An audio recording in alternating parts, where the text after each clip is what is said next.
მაგრამ ძალიან საინტერესო ამბები გაირკვა ამ მონეტასთან დაკავშირებით. ეს არის გიორგი მესამე, საერთოდ ძალიან საინტერესო ფიგურა.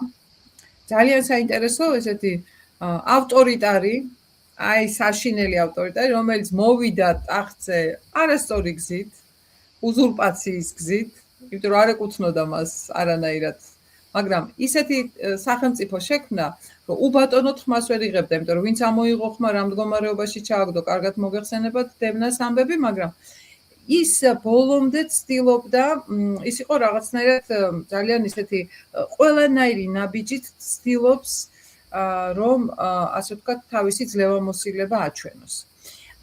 და ეს მონეტა არის საოცარი მონეტა, ბევრი კუთხით.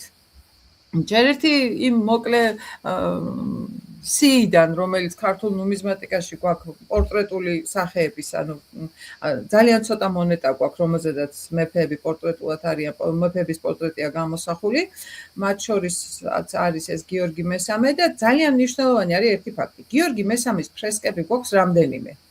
თქვენ იცით ამის შესახებ, ბეთანია, ვარზე, ასე შემდეგ. არც ერთი ფრესკა არ არის გიორგის დროს შექმნილი. არც ერთი კედლის მხატვრობა არ არის გიორგის დროს. ერთადერთი თანამედროვე გიორგის არის მხოლოდ და მხოლოდ მონეტა. ეხლა რატო იქმნება? ის ყველა იქმნება თამარის დროს.